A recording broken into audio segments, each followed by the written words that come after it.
ako'y nagpapahinga, may tumawag bigla, hello, lumusta na?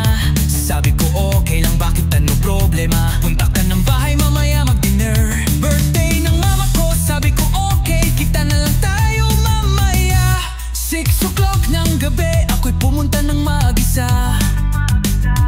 Pagdating ko, di ko inakalang maraming palang bisita.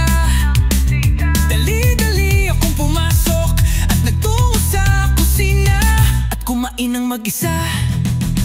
Oh, ang sarap ng mga ulam na handa. Oh, ang sarap ng mga ulam na handa. May lechon, kaldereta at kung ano-ano pa.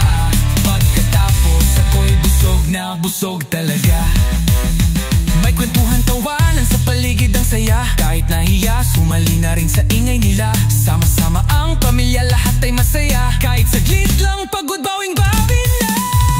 Oh, ang sarap ng mga ulam na handa. Oh, ang sarap ng mga ulam na handa.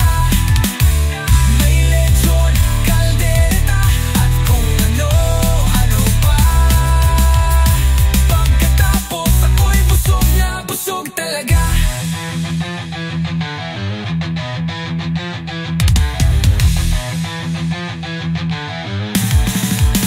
Simula na ang uwian at simula na rin ang balutan, ulam, kanya-kanyang ang kuha sa ulam na. Kursunada mga Pinoy talaga, hindi umuwi nang walang dala. Busog sa pagmamahal, busog sa saya. Salamat sa pamilya sa gabi ng alaala. Hanggang sa muli, magkikita tayo. Basta may handaan, nandito lang ako.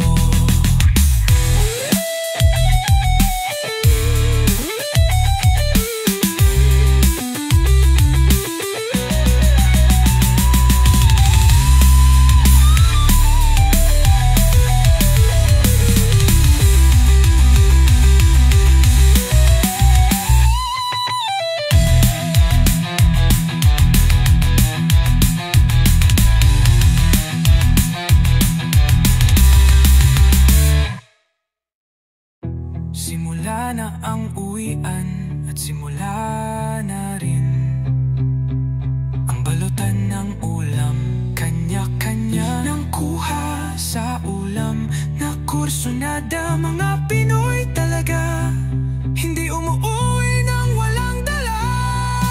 Busog sa pagmamahal.